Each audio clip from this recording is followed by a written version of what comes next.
you have intention and if you have a need.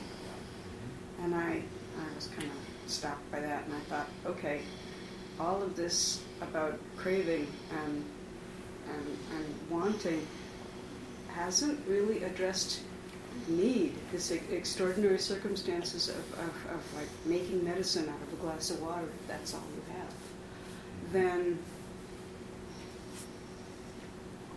it sounds like all our training to try and overcome and notice our constant wanting or pushing away doesn't ever address, wow, this person needs medicine. There are needs, definitely. We need food. We need shelter. When you're sick, you need medicine. Yes.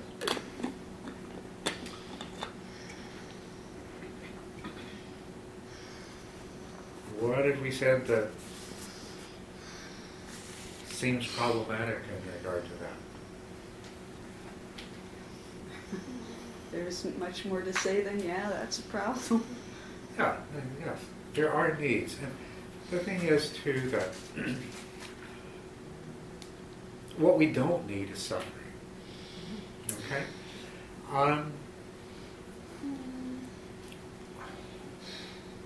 Why are we the kind of being that suffers? Okay. I have that answer. You know the answer. Mhm. Okay. If we didn't have suffering, then we wouldn't know what joy and happiness was. Well, certainly, if we didn't know what joy, if we didn't have suffering, we wouldn't know what joy and happiness were. It's like if we didn't have the left hand, we wouldn't know what the right hand was. Yes, I that's true. mean, if everything's on a continuum like that, we... Well, I was thinking something at a little more basic level. But, yeah, did you? Yeah, go ahead. I think of suffering as the pathway or the tool that one may use to learn about reality or to find what is so, because it is at the center of that we find the bodhicitta, the compassion, and that's how I feel suffering now. Yeah. Well, this is interesting. There's a lot of ways that we can look at suffering and what results from the fact that we suffer. But what I was wanting to get at was that suffering makes us want to do something. It motivates us to make some change. And that's an important thing. Many beings really need suffering because that purpose needs to be performed. If they weren't uncomfortable, they wouldn't make the change that's necessary. Okay? Well, this is why we have craving. If an animal didn't become hungry, it wouldn't eat. If we didn't crave sex, we wouldn't reproduce. If we weren't averse to pain, then we would be injured and suffer and die more easily. If poisonous things didn't taste bad, we would eat them and die from it. And the way that we're constructed,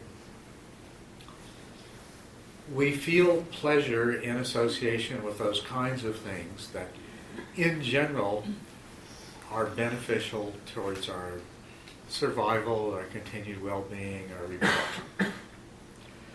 And we're programmed to find as unpleasant those things that are detrimental to us, that threaten our survival, that undermine our ongoing well-being, that interfere with our ability to reproduce. So nature has endowed us with craving, a compulsion that arises in response to pleasure and pain, and programmed us cleverly enough so that if you're one kind of organism, you crave these kinds of things. If you're another kind of organism, you crave those kinds of things. Because those kinds of things might be bad for this kind of organism, so they have aversion to them, but they're good for that kind. So that's what produces pleasure, and that's what they crave. So the reason we are the way we are, it's not just some kind of a dirty trick.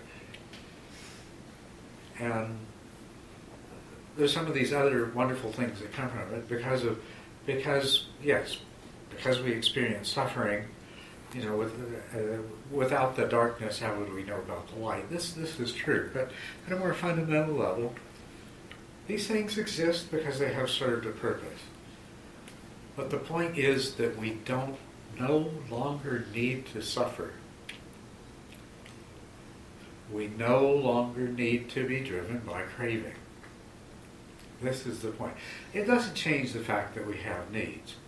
It doesn't change the fact that the world is full of things that are threatening to our survival and our well-being. It doesn't change any of that. But the mechanism that we were born with to make us behave in the ways that we needed to behave, we don't need to be ruled by that anymore. It's no longer necessary. If we need medicine, we don't need to be filled with greed to make medicine. Although the people that make our medicine are filled with greed. And we don't need to suffer to do the things that are good for us. So we're past that. But we still carry with us this predisposition to respond. We're not going to stop experiencing pleasure and pain. That's not going to happen. Even a fully enlightened being, pleasurable things are pleasurable things, and unpleasant things are still unpleasant. But what we don't need anymore, and what we can get beyond, is the compulsive drive of craving in response to that, and having our mind flooded with this feeling of suffering to make us get up and move. We don't need that. But we'll still have our needs. We'll still have to respond to those needs. But we can respond to them using different faculties that we have. For one thing, we have a lot of intelligence. We are capable of recognizing from a non-emotional perspective the things that we need, and things that are harmful to us, and things that are good to do, and things that are not good to do. As a matter of fact, I think we spend a lot of our time trying to train our children. Don't rely on your urges. Use your brain, right? Because, for a deer in the forest, urges work really well. And the deer in the forest doesn't have enough of a brain to do everything it needs to do on the basis of observation and projection of consequences and so forth. But we do. So that's an important difference. We have intelligence. The other thing is we have involved an incredibly high degree of cooperation, interaction, socialization. We still feel like we're the lone wolf. And we live like we're the lone wolf. But we're not. That was a long, long time ago. We are a part of a social group. We're part of a family. We're part of many different social groups. And we're pretty much inseparable from that. Every now and then there will be an odd individual that goes off into the wilderness and they're going to be completely isolated from everyone else. Becomes a hermit, lives in the caves of the Himalayas and things like that. Well, one of the reasons for going to live in a cave in the Himalayas is to discover your true nature. And one of the things that you would discover in a cave in the Himalayas is that you aren't the imaginary lone wolf that you think you are. That you're part and parcel of everything, that you're interconnected, that there really is no separation. The reason that some people find a frontier and go off is because they don't get along very well with other people, and they have a problem fitting in with society. They're misfits. And it's unfortunate, but in our evolution, we've been progressively, those kinds of, that part of our gene pool that produces that kind of individual has been like 99.99% eliminated. Every now and then there's one like that. And most of the time they end up in trouble. And they don't manage to escape from society. Instead they end up living in a prison cell somewhere, if they're not executed. But the rest of us, we're part of a whole. We're social beings. We're all interconnected. And it makes us so much more powerful. Instinctive drives serve a really good purpose when an organism is functioning largely individualistically. But to the more that we become part of interdependent social groups, then the less well that kind of thing works. And that's exactly what we're finding. Here we are enormously socialized. We have all this power that comes from our cooperativity. I mean, just consider for a moment, any of the things that you have, could you possibly have them without the support of society? You absolutely could not. The house you live in, you could spend your entire life and not finish building it. And even to the degree that you might succeed, you still have to rely on somebody else to dig the iron ore out and make the nails. Right? Everything. We are so interdependent, it's phenomenal. This is what we really are. This is what we are, and we're so powerful this way. We've covered the planet, we've taken over everything. We've pushed pipelines across the tundra, and we bore holes through mountains and under the English Channel, and all the things we do are amazing. Just driving from home, I never get over the fact that I drive down a road there. We've sliced a chunk out of the mountain. Because we want to drive on level ground. We didn't want to go uphill and then down again. So we sliced a piece of the mountain off so that we're incredibly powerful in that way. But our problem is that we're still carrying all this old baggage of all of this greed and aversion. So when you're powerful people filled with greed, prone to hatred, well, here's the result. The world, read the newspaper. This is the problem. These two things don't go together. And the simple fact is that cooperation, harmony, and an inner drive that comes from compassion instead of greed and aversion, working together the way we can.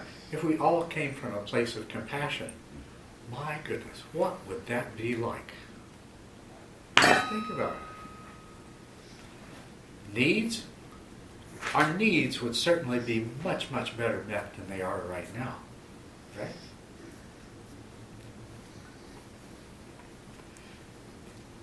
So, we don't need suffering. We don't need craving. That's why we can consider the possibility of letting them go. We have smart brains, and we've learned to function together. And we've learned that functioning together we're enormously more effective and powerful than Superman, than any of the people in the Wonder comics with all the different superpowers. We've already got more than all of that. But what we need to get rid of is these vestiges of the past that are creating some problems. Okay? So, and that's what we're working on. That's the gift that we have, that all of our modern Bodhidharmas have brought us. Buddha figured this out 2,500 years ago. And it's arrived just in the nick of time, we hope. We hope. It would have been nice if it had been a little sooner. It would be a little more relaxed and not so intense. But we've got it now, and so let's learn to work with it. So that is the point. It is this is basically what the third noble truth is about. It is possible to completely overcome this compulsion, craving, to free ourselves of it. If we do, our mind will no longer keep flooding itself with feelings of misery to make us get up and do something. We'll still be able to get up and do something. But if we can get rid of the craving, then this little mechanism in our mind won't always be making us feel bad so that we'll do something. And if we can get rid of it, we won't be creating so much unnecessary pain and suffering in the world. There will still be pain. And there will still be, as long as there are unenlightened sentient beings, there will still be suffering. But we won't need to make any more than is already going to be there as a result of the fact that the world is the way it is and we are the way we are. So, I think that's pretty good. Worth going after. That brings us back to something we talked about earlier. Is this real? Is this realistic? Is this imaginary? No wonder some people say 10,000 lifetimes. It's hard to imagine, isn't it? It is. I know. It is hard to imagine. It's a nice idea. Wow. Imagine there's no craving.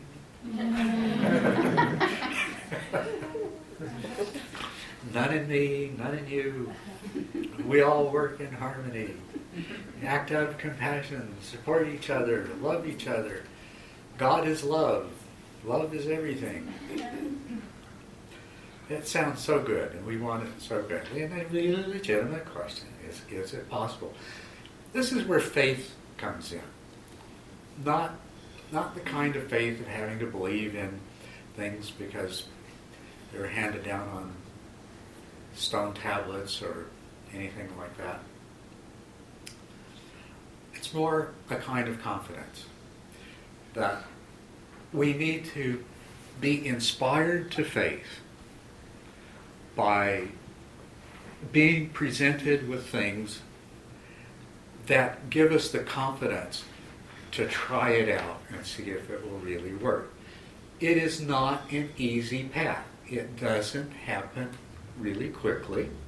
It takes determination. It takes perseverance. It means you have to work against a lot of really deeply ingrained inner sources of resistance. It's not an easy path. That's why you have to have some faith. You have to have some confidence. You have to believe that it works. And it's a good thing that people take up meditation and they meditate and their lives get better. Because this is one of the ways that faith becomes instilled in us. It's enough to make us say, well, if what they said about meditation is true, I wonder if some of the other stuff is true too. Maybe it is. And when I started to meditate, it wasn't easy. And at first it didn't seem like I was going to get really, it didn't really seem like it was going to be worthwhile. Anybody have that feeling? Mm-hmm. Uh-huh. That there was a certain amount of skepticism, doubt, but you were fortunate enough that there were some factors that inspired enough faith and confidence in you that you kept it up, and then you started recognizing the fruits of it, and then it became easier on its own, but also the fact that it was making important changes for you made it easier too. The same thing is going to be true of the rest of this. So, is it possible to become a being who's completely free from all craving, and therefore free from suffering, and therefore is in their in their activities in life are not going to be creating a lot of unnecessary pain and suffering for other beings, and in fact might be doing things to help relieve the pain and suffering of other beings. One of the most important things of which, initially especially, is going to be to try to instill the same kind of confidence and faith in other people that they will take up the same practice. If you became a being free from craving and filled with compassion, you could go out and help people move their furniture, feed people, homeless people on the street and things like that. But more effectively is you might go out and try to encourage another person or another 10 people or another 100 people to undertake this path and to get to the place that you are. So at least in the short term, that's going to be one of the most powerful things that you can do out of the compassion that you develop. But you've got to get that yourself. And if you've got it yourself, you're going to be much more inspiring to other people. Right? Yeah. Mm-hmm. So, why should you believe me that this is possible? Anything I can do to convince you? Can I ask a question? Yes. Your remarks make me ask myself the question, is he talking about fighting evolution or is he cooperating with evolution? And I concluded that you are cooperating. Mm-hmm. And that leads me to the second question that comes to mind. How do we keep from being wiped out because we're not good at self-defense? Because we're not good at Self-defense. Why would we not be good at self-defense? Because I haven't heard you say anything about the things that cause people to defend themselves. For example, anger at 9/11. Well, okay, that is a deep and complicated issue, and it's really not a good time to get in it, but I can address it to a certain degree. 9/11 happened, and we responded by going out and doing things to make a whole lot more people even more angry at us than they already were. Does that make sense in terms of self-defense? No, but doing nothing makes no sense to me either. Doing nothing makes no sense either. I agree with that. Doing nothing doesn't make a lot of sense either. There are better alternatives, though, than either doing nothing or doing what we did, going out and making even more people hate us even more than they already did. I agree, but what would that be? Well, that's where it gets to be a deep and complex question, is what would we do instead? But can't we imagine that there are better things that we could have done that, I don't know the answers. We're not going to solve the world's problems as we sit here this afternoon. But there's a lot of really intelligent people in this country. We have incredible resources at our disposal. And if instead of using them to blow people up, instead of using them in a way that makes people hate us, what if we, what if we use those resources to try to make people like us instead? That seems to me like a really good approach to self-defense. Well, I'm a product of the World War II vintage. Yes. And that's the so-called good war, because we were clearly attacked from two places. It was black and white. Hitler was a nasty guy. He did terrible things. Yes, Yeah. and we bombed Pearl Harbor. Right. And, Yeah. But the country that I grew up in has spent all of its time trying to create another black and white situation so it could do the same thing and feel good about itself. And it's failed over and over and over again. Because these, it just hasn't been happening. Oh boy, do we wish, this is like kids. Kids, young boys especially, they're playing with guns and they imagine the bad guy's going to come and I'm going to fight the bad guy and win and I'm going to feel so good. And as a nation, we've been wanting to play that game again. We've been wanting another Hitler so that we could overcome the bad guy and we could feel really good about ourselves. And because it hasn't happened, we've made a real mess of things all over the world. We are the bad guy. What's that? We are the bad guy. We've made ourselves into the bad guys. And yeah, and that's really unfortunate. So I like to think that we can look ahead to a place where we act with a lot more wisdom, compassion, love, use our minds better, and come up with better solutions, stop all of our knee-jerk reactions. After 9/11, collectively as a nation, we didn't think, we didn't use our brain. We had a knee-jerk reaction. We hit back. And that's unfortunate. It doesn't, I mean, is the war on terrorism over us? No. So what I'm suggesting is maybe if we follow this path, maybe there are better solutions and maybe we can find them. But I'm not suggesting that we do nothing. I'm not suggesting, I mean, we are going to remain intelligent people. Also, this kind of sort of gets ahead of things a little bit, but it's a good thing to bring up. You know, we always come up with these difficult situations. It's wrong to kill somebody. We don't want to cause harm and suffering to anybody else.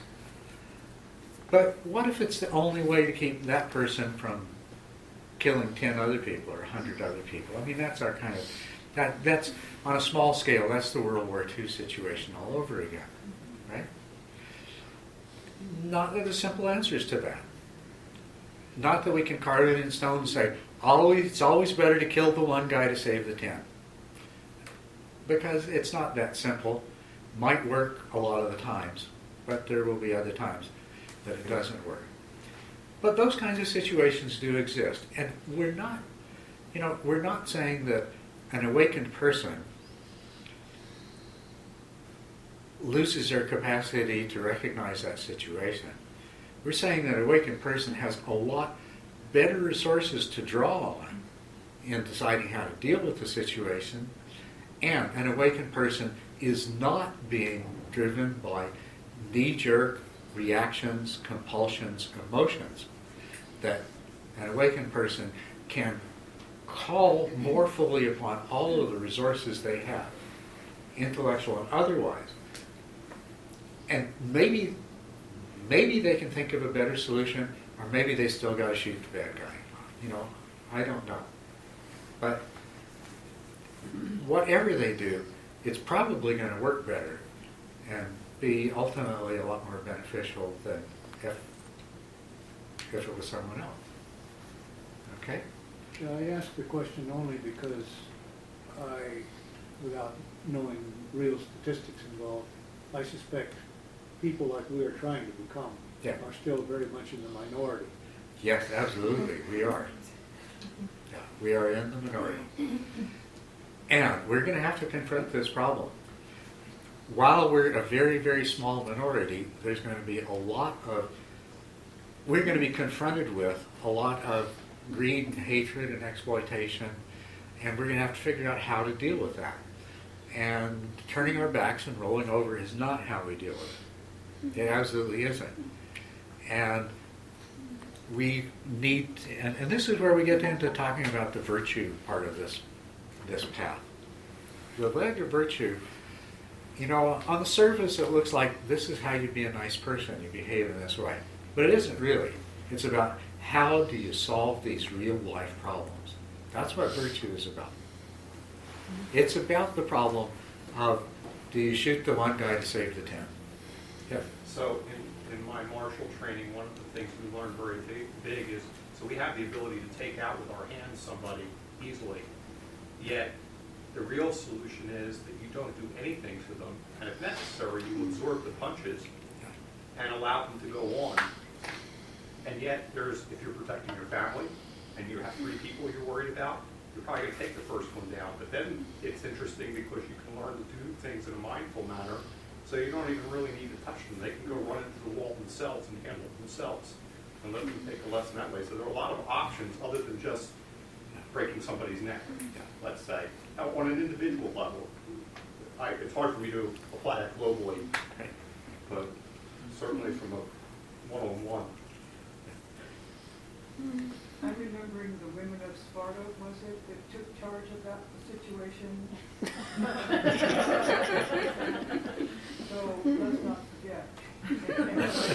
All that. There are a lot of ways to solve problems, aren't there? This may be very simple, and I think there is a movement now, with the children and the teaching, because I see, more people trying to get the Dharma into the schools, and the parents are transferring all this information to the children, and not that I like to be around children, but that's what gives me hope, is that we're teaching them and they're going to. That's how it's going to happen. And there is a movement now, is there not, of educating the young children? It's a twitch. A twitch that will become a movement, we hope. A while back, I heard a rumor that the countries up in, Sweden, Norway, Finland, one in there, decided, that's it, we're done, we're not going to hit kids anymore. It's going to be illegal. You spank your kid, you're going to jail. And a lot of Americans and some Europeans were like, what? How are you going to communicate with them? And they asked a bunch of parents who were living under this law when it was still fresh, how do you do this? How are you going to raise your child without hitting them? And I loved this answer. This woman said, well, you get very creative. And that's where she left it. And it just left this explosion of, uh-oh. And that's where we later come up with stuff like, oh, well, you're grounded till you're 21. What does that really mean? You're not hitting them, but you're putting other motivations before them. Yes, there are a lot of different ways to solve problems. And a lot of them better than what we've usually been using. Yeah. It's kind of a side, but I do think if you hit children, you're going to raise children that hit other people. And then your children are going to have a problem until they realize that that's not tolerated and accepted. And if they don't realize that's not tolerated and accepted, then they're going to go through life with a lot of problems. A lot of problems. Is tolerated and accepted is the problem. Yeah, whether it's tolerated and accepted is the problem. But okay, so what can I do to convince you that this is possible? Yeah. I have a question about coming back to the craving. So take the hypothetical piece of chocolate cake, and you're debating, eat it, not eat it.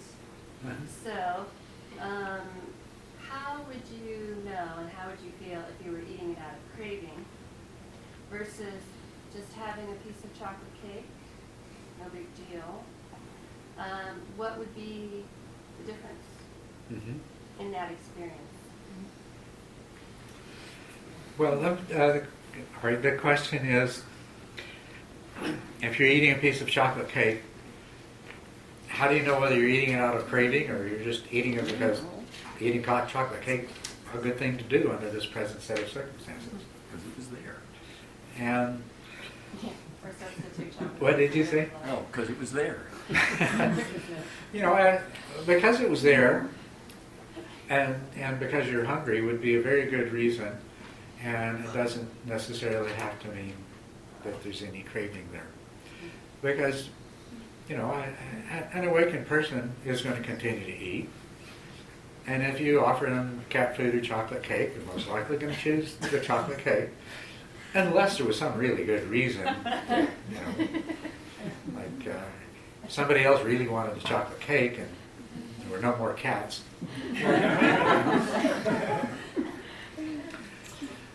But an awakened being still experiences pleasure. An awakened being would still rather sit in the sun on a cold day rather than sit in the shade, so on and so forth. To a certain extent, this is coming from the fact that they have as much respect for the mind and body that they are as they would any other mind and body out there. And so they will feed it, they'll care for it, they'll put it in a place where it feels more comfortable rather than less comfortable, unless there's some good reason for sitting in the less comfortable place. So it's possible to do all these things. Now, how would you personally know? Well, you need to get to recognize craving. And craving, it's that quality that's going to make you eat the chocolate cake even if you know you shouldn't. That you're going to feel bad afterwards because of all the sugar in it, because you already weigh 20 more pounds than is good for you, and you're not hungry, things like that. If you're eating it in those kinds of circumstances, it's fairly obvious. There's this compulsion, there's this wanting. It's like, yeah, I shouldn't, but I'm going to anyway, and it's kind of obvious. But that doesn't mean that you won't eat the chocolate cake even in the absence of craving. Okay? Yeah, or you had a disagreement with someone earlier, and then you feel sort of upset and sad about it, and then the chocolate cake somehow seems more attractive to you in that moment because there's unpleasant feelings going on. Yeah. Then in that case, you're eating the chocolate cake out of a mixture of desire and aversion. Probably trying to get over the aversion you have for how badly you feel about what happened. Yes? Yeah. So I want to go back to your question of convincing, Yeah. how you can convince us. Thanks. And when you were talking about faith, the importance of faith and our intentions, and how that increases our hope and makes us want to follow the path that can liberate us and other people. So I think I have a baseline of that faith, and can use my intelligence and other skills to help me with my intentions. Mm-hmm. Yet sometimes I get bogged down because when I look at sort of the history of the human world, since we've been humans, we've so often had an opportunity to do things in a more skillful way, a more virtuous way, a way that would, increase our wisdom and our compassion. And we haven't done that, which is, of course, understandable. But where I get bogged down a little bit is, Buddhism and the principles have been around for thousands of years. And I know there's one teacher who says we're on a 10,000-year plan, so don't, get bogged down in the details.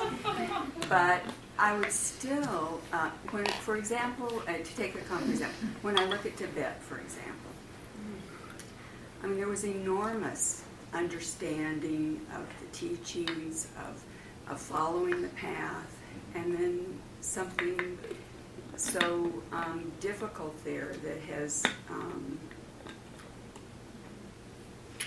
that, and other countries too. I think of things that have happened in Vietnam, for example.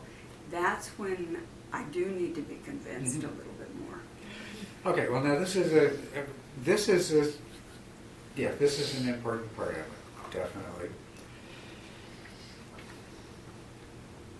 You look at the world, you look at Buddhist countries, and you say, well, if this is really true and if it really works, it didn't seem to work there quite as well as it could have. And I have to agree with that. You've probably heard that, or heard about the fact that the Dalai Lama says that what happened with China was Tibet's karma. That basically the Tibetans had done things that set things up so that this would happen.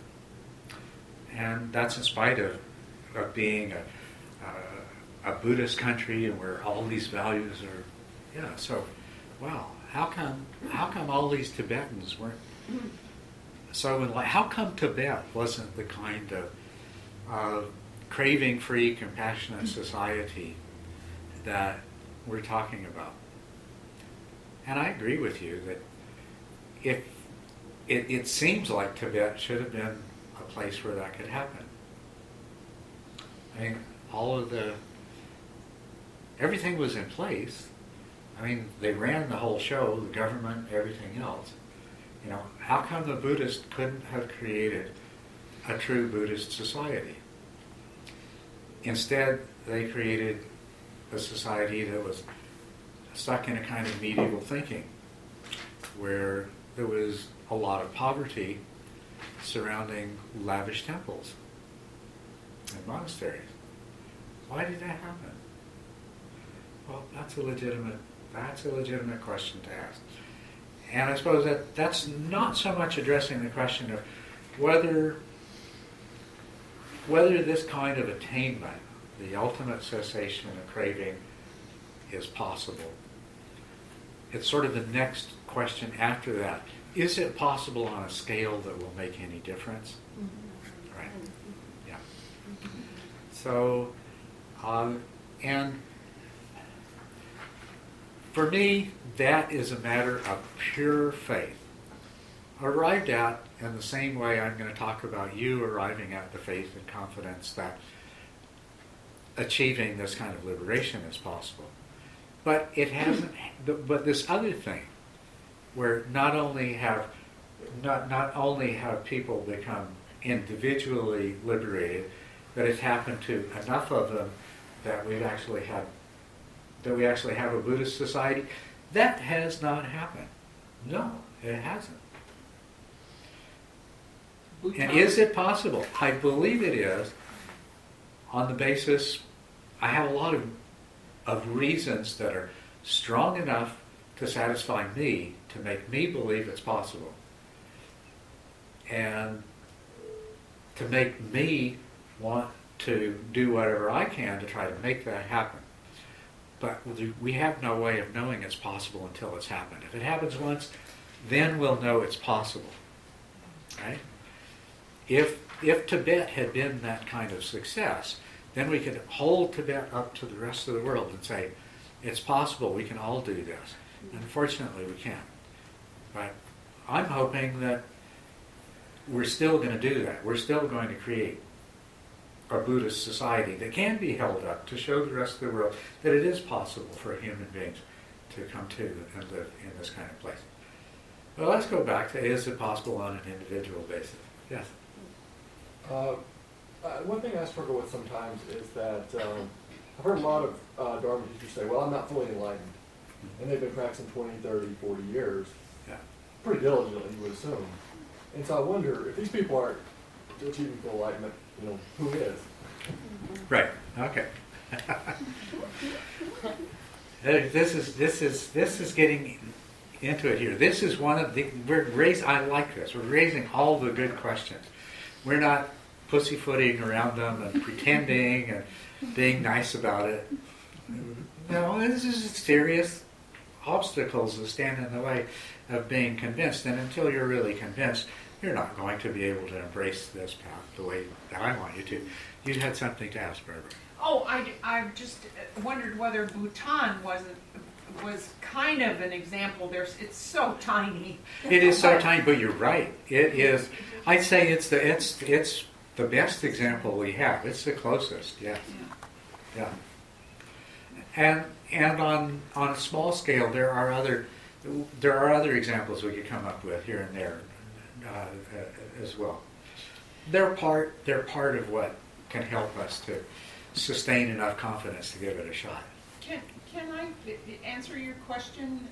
It seems to me that I'm convinced about this because I want to be. Yes, very good. Because it's the best alternative among the things that I see. I want to. So there. I mean, that's All right, that's a really good reason. Yeah. So if you're, like I'm convinced that, and I have faith that if I do the work, it'll happen. But I also have a belief that I can continue to do the work and go deeper, and it doesn't really make any difference. There's no real end stop to it, maybe until I die. So I just continue doing the work, knowing that if I go through the same cycle of principles over and over and over, that my perception changes and it just keeps going deeper and deeper as a spiral. So it really is, so people who say, I've been doing this 30 years, and I continue to do it because there's always someplace, there's more to get. I Yes, guess. yes. Hey, that's good too. I like that. Yeah. Go But ahead. I was wondering if, like, thinking about this ideal world where people learn how to get along and stuff, can't itself be kind of like a distraction in a certain way from the practice, you know? Because you're not doing it to create another world, you're doing it to do it, you know? You're doing it because it works best, you know? I don't- Not doing I it don't- with some intention of like some future perfection, you know? Doing it because it works well, you know? No, I don't think you need to worry about that, because I think that to the degree that you are thinking in these larger terms, it's a way of cultivating loving kindness and compassion. It is going to contribute to, it's not going to get in the way. Okay, because I think of political activists who get burnt out, you know, they try and Yeah. they get all burnt out, and then it's like they destroy themselves in a certain way because it doesn't, Well, what that's, they're working for doesn't happen, and then they get cynical and give up. an important thing about this. The important part of the path as a whole is non-attachment. The important thing about this is you don't let yourself get attached to the outcomes. You don't let yourself get attached to the goals. Because that gets in the way of doing the only thing you can, which is the best that you can. I mean, you get attached to goals and you start weighing the quality of your achievements, it will undermine your ability to do the absolute best you can. So you have to practice unattachment along with this whole thing. But okay, let's focus first of all on, is it possible for any human being to achieve what the Buddha claimed that he achieved? And the ways that we can approach that. And then after that, we can consider, well, if it's possible for any human being or some human being like the Buddha, is it possible for very many others? Is it possible for us? For all of us in this room? And then the next question beyond that, if we can come to a place where we have some faith, some belief that everybody in this room could do it, then we could say, could it spread enough beyond this room to change the nature of society and the world? So let's work at that by stages, and let's start with the first one, the one that's the first obstacle, the one that's going to make you trip right away, is this really possible at all? So what we're going to do is we're going to look at what the Buddha said about the end of suffering, which is the third and fourth noble truths. Where the third noble truth is, it describes how this can happen, how it's possible. And then the fourth noble truth is, how do we get from here to there? Granted that it's possible. Granted that it's possible to swim across the Atlantic Ocean, how do we get to the place where we can swim across the Atlantic Ocean? Right? So that's what the fourth noble truth is about, the path. And then, is it really the Atlantic Ocean, or are we really only talking about the pool at U of A? How hard is it? How realistic is it? How many of us can make it? And so forth. So, now first of all... May I ask a rude question? No. Do you think...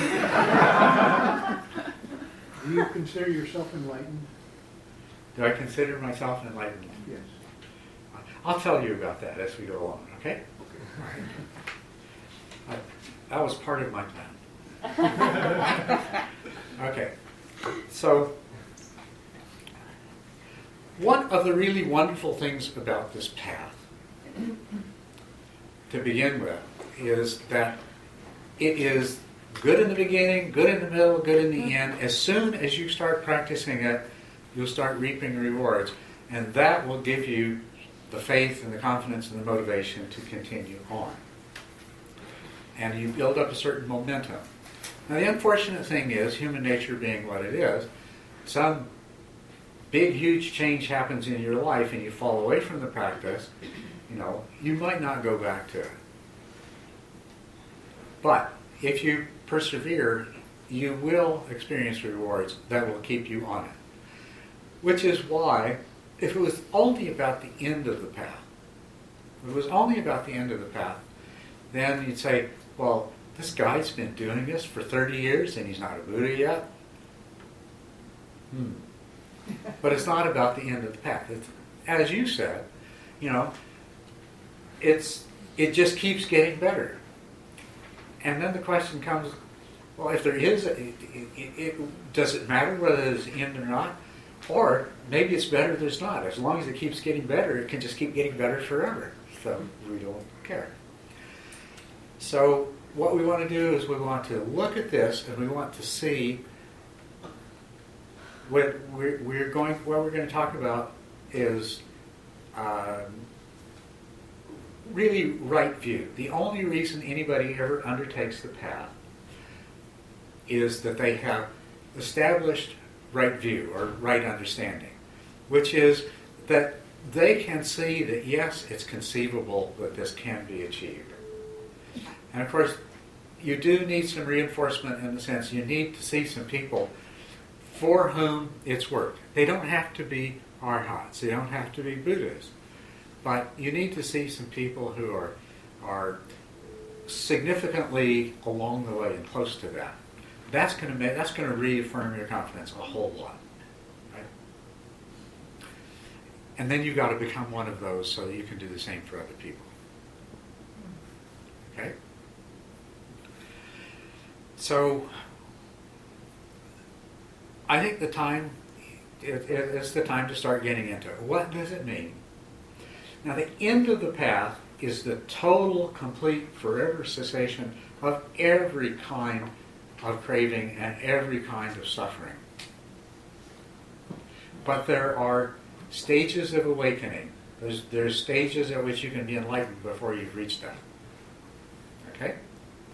But let's get a little snapshot of the supposed end of the path, whether there's really an end or not. But supposedly what it looks like is there is absolutely no more craving. It's completely been completely eliminated from your mind stream. You have no more personal suffering. The only reason that that's happened is because you have attained perfect wisdom. And with that wisdom comes compassion. So that's the end of the path. It does sound pretty good. And what's involved, the steps are pretty simple. You need to eliminate craving. To eliminate craving, you need to know why craving is there. Craving comes from delusion. So if you want to eliminate craving completely, you have to eliminate the delusion that it's based on. Right? Eliminate delusion, overcome ignorance, and then you can get rid of craving. Overcoming delusion and attaining wisdom are actually one and the same thing. Delusion is believing things are a way that they really aren't. Wisdom is seeing things the way they really are. So, overcoming delusion and wisdom, one and the same thing, no difference, right? Yeah. Do you mind if I ask a question? If it's directly relevant to what I'm saying right now, yeah.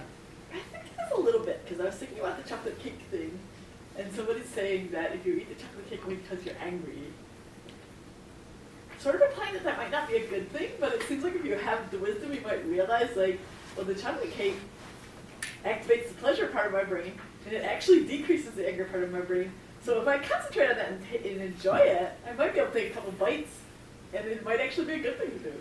Well, rather than applying this kind of law, well, that's bad to do that, it's more of a discernment of what is actually happening and what makes sense to do. Okay, this is not about wisdom. That's about skillful means. That's about skillful means. We'll come to that.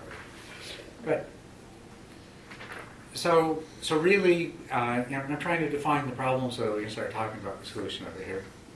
The problem is the delusion we experience. The solution is to gain the wisdom that dispels the delusion, and that will eliminate the craving. Okay? So really everything that the fourth truth is about is what are the things that you can do that will dispel the illusion and bring you to a place of wisdom. Because once you have the wisdom, the nature of the wisdom is such that compassion comes automatically, and the nature of the wisdom is such that the suffering ends. So it comes down to seeing through the delusion. What is the delusion? Right. So this is really what the third truth is about. The complete, total, permanent cessation of suffering happens with the complete, total, permanent cessation of delusion, or of craving. And that comes with the complete overcoming of delusion. So this becomes our focus then, the delusion. Okay? And the nature of the delusion? Well, the delusion is the way we ordinarily see things. Very simply, I perceive myself as a separate being. There's all of you, there's the rest of the world, but then there's me. I'm separate. And then I perceive myself in this world of other people and all kinds of other things that I feel like I understand, more or less. At least well enough to navigate in this world. I understand people and I understand things. And the third part of the delusion is that I notice that whenever I'm interacting with other people and things, sometimes it's pleasant and sometimes it's unpleasant. When it's pleasant, I usually feel happy, and when it's unpleasant, I usually feel unhappy. So, therefore, I, this separate being, in order to be happy, which is the way I want to be, and not unhappy, which is the way I don't want to be, I need to exercise some control over my interaction with that world of people and things out there, so that it goes the way I want it to. That's the whole delusion right there. And every part of it is something we need to overcome. The idea that I am the separate entity. That's not true. It's really hard to believe it's not true, but it's not true. And we're so attached to the idea that as soon as we begin to suspect it's not true, we start to feel afraid and miserable and lost. Which makes it hard to get to the other side where the wisdom lies, which is knowing with absolute certainty that I am not this separate being that I feel like I am. Then I also, another part of the illusion is that I live in a world of other self-existent beings. All of you people are self-existent the same way I am. And I know what it's like for me, so I know you're doing the same thing that I am. You're trying to make things turn out the way you want. And hey, there's only so much good things going around. So that means sooner or later we're going to bump heads. Right? And this world is full of things. And the things and the pleasure they give me are what makes me happy. And so I'm kind of locked in. I have no choice. I've got to figure out the things that are good for me and the things that aren't. Now I've got to compete with the rest of you to get my things. And that's not true either. So it's not true that you are a separate self. It's not true that the world is made up of a bunch of other separate things the way they appear to you and that your understanding of the world is accurate. Because your understanding of the world isn't accurate. And it's absolutely not true that the answer to your happiness comes from successfully negotiating you getting the things that you want and not getting the things that you don't want. That's the illusion. Yep. So I just wanted to ask you, if we took that, Yeah. so I think of it in the other frame, and you say, I'm not a separate being. Let's start with that one. Yeah. Turn that into the positive. Tell me what it is I am. All right. This is the part where it gets challenging. Can you repeat your question? Yes. If I'm not a separate being, what am I? Because the reason that we see the world the way we do, it's the way our mind works. Our mind constructs a self, and it constructs a world of individual objects. And this is absolutely the hardest part of the whole process. This is the cause of the delusion, is because our mind doesn't know any other way to look at things. And it's the problem we're going to run into when we're trying to solve the riddle intellectually. And if I try to explain it to you, or you try to understand it based on my words, is at some level your mind's going to keep on doing what it's always done. And no matter how many different ways I might explain to you that you aren't the separate self you think you are, your mind is going to try to devise some way that sounds like it agrees with that, but it's still got a separate thing, separate selfness to hold on to. And we find this in Buddhism. We find people talking about individual mind streams. We have people talking about the continuum of becoming. We have people talking about the alaya consciousness. Buddhism is full of attempts by brilliant people with absolutely fabulous minds, whose minds keep doing exactly the same thing, trying to find a way, on one hand, to look like, yeah, got you, Buddha, no self. Really, I'm this mind stream over here. Right? It's not. I can't give you a simple answer, because it's not going to work. You wouldn't hear it if I tried.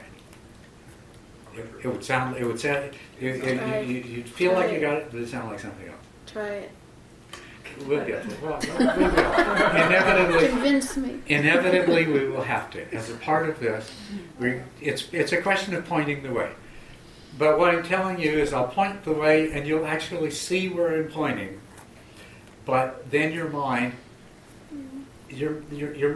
will try to take things back to the way they were. It's a little bit like, if I move a little bit for sphere, and we talk about the table exists and it's solid, but it isn't really, because it's only 95% of the table space. So actually, much more than 95%. Okay, yeah. so whatever, 99.9% is space. Yet I see it as a solid thing. That's so right. that's obviously an illusion that it's solid, whatever that means. Yeah. I know I can sit on it and I don't fall in the chair. Yeah, actually, that is a very good example. Yeah, and we think it's a solid thing because we don't fall through it. Right. Not because it is solid, but because we don't fall through it. But, yeah. You had said that, no, we're not separate, but seeing this creates fear and loss.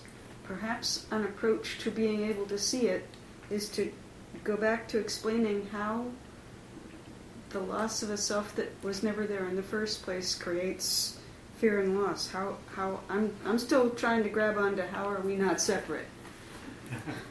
Okay, well, we're trying to go through this systematically. That's the end of the path, right?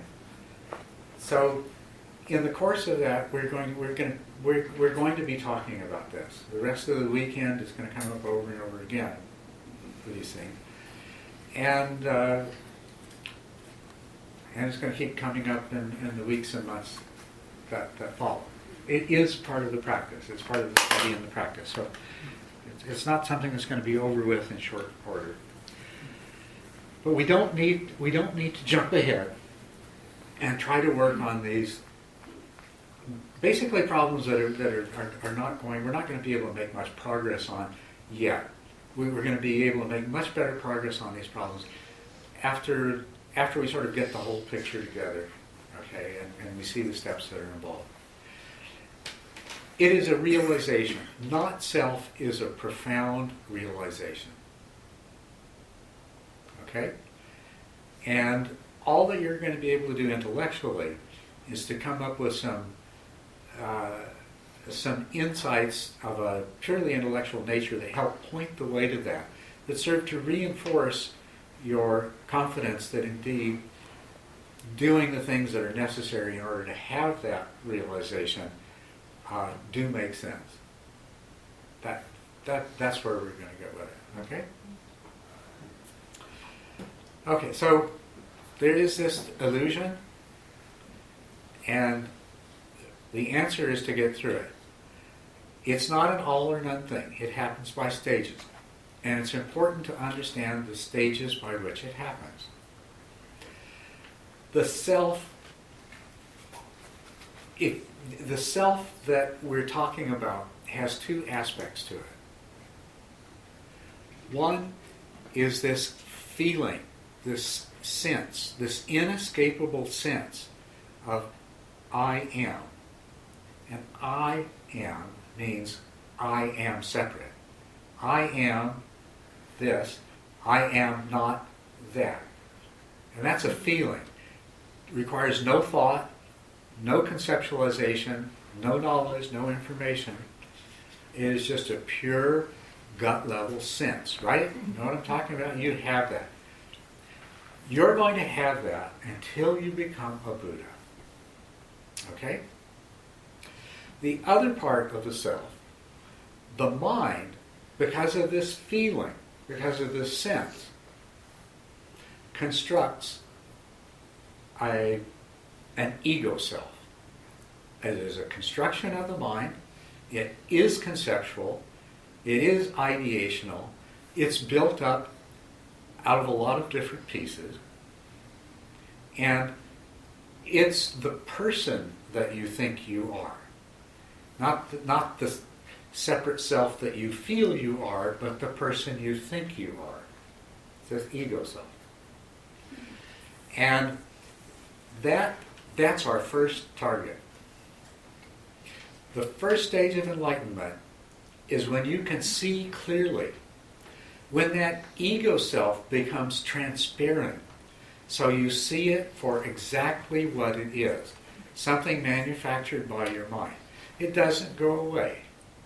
If you became egoless, we'd probably have to put you in a psychiatric hospital and feed you and take care of you. You won't become egoless, but your ego will become transparent. You will cease to believe, I am my ego. And that is the first stage of enlightenment. You still have the inherent sense of being a self.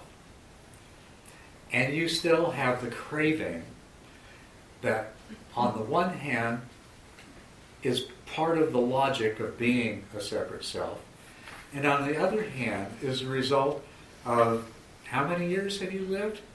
That many years, days, hours, and minutes of reinforcing that view through habit. So you have a massive habit of acting and reacting as though this ego self was you. It's become transparent, but you're going to find that you keep acting. Well, when you get to the place where it's really clear and you have this deep experience that I am not that is not me, and you see through it, you'll have a period of time where all of your habitual ways of reacting are temporarily at bay. But then they'll start coming in, and you have a lot of work to do. Every time one of those habitual ways of thinking kicks in, you have to recognize it, and you have to turn the lights on again and see things how they really are. What is going to tell you that that's happened is you're going to start suffering, and you're going to start saying, okay, why am I suffering? You say, okay, there's ego clinging behind this. And why am I clinging to this ego? It's just a mechanism my brain has for keeping my laundry separate from yours. So you stop clinging, and the suffering is attenuated. The other way you become aware of it is you look out there and you see, ooh, I'm causing her suffering. Why am I doing that? Oh, it's this ego clinging. Why am I clinging to this ego? Oh, let me let go of it. That's the first stage of enlightenment. You have to keep practicing that way. And then you'll get to a place where basically you recognize that all of this is coming out of this residue of craving. And you've got to focus on the craving. You've got to work with the craving. And so you start working with the craving. And you will have reached the second stage of enlightenment And you've got that craving down to a point where it can't ever really take you over anymore. It's still there, but it's much weaker and it can't take you over. It still causes you a certain degree of suffering, angst, dissatisfaction. You may wake up in the morning with this sort of vague anxiety, and you might be able to trace it to, yes, I've still got these cravings and longings and fears and things like that. But it won't overwhelm you anymore. And that is the second stage of enlightenment. That's a huge amount of progress. Even the first stage, you're going to be a better person to be in the world with. Although you can still do some pretty obnoxious things. But you're going to be a better person to be in the world with. By the time you get to the second stage, it's really made an important difference. So you keep working with that craving until you get rid of all of the craving that has come from the idea that I am this ego self and my happiness comes from the things that happen to me and my unhappiness comes from things that happen to me. You will have reached the third stage of enlightenment when all of that craving is gone. You still feel like you are a separate self, and you still have a clinging to existence. And so there's still a subtle residue of suffering there, of existential angst. Because I want to keep being, but I know that this separate self that I feel like I am is an illusion. I've already learned enough to know that it's an illusion, even though it feels so real. And I don't want to stop being this separate self. So there's still a little bit of subtle suffering there. But that's the third stage of enlightenment. And then finally, you get rid of that inherent sense of self. And that is the fourth stage of enlightenment. Then there is no more suffering. There is no more illusion of any kind at all, or any of the things that come from it. The way you can think of it is the ego self and the sense of self are like two roots. So what we do before the first stage of enlightenment is we hack away enough of the brambles growing out of these roots to be able to get at it, and we dig up the first root. Okay. Now we've got to go and hack away enough of the rest to get at the second root. And so that's what the first, second, third, fourth stages of enlightenment are about. You get at the first root, gives you a chance to make some really good progress. With the craving, remember the craving comes out of the delusion. And you're still left with part of the delusion. That's the second root. So when you can hack enough of it away, then you can eliminate the other root, the second root. So it's all about overcoming illusion. So that will bring us up to, if you can, I will summarize the third noble truth. The complete and total cessation of suffering and craving is possible when the delusion that supports it has been totally overcome and been replaced by wisdom. So now we're going to talk about the path to the end of suffering, which is also the path to wisdom. We've made a lot of progress. I didn't expect to get this far until 4 o'clock this afternoon. But that's all right. It's time to take a break, though. We'll let you stretch and go to the washroom. Take 20 minutes. And what I want to do, when we come back, we'll have a question and answer session, and then we're going to meditate together, okay?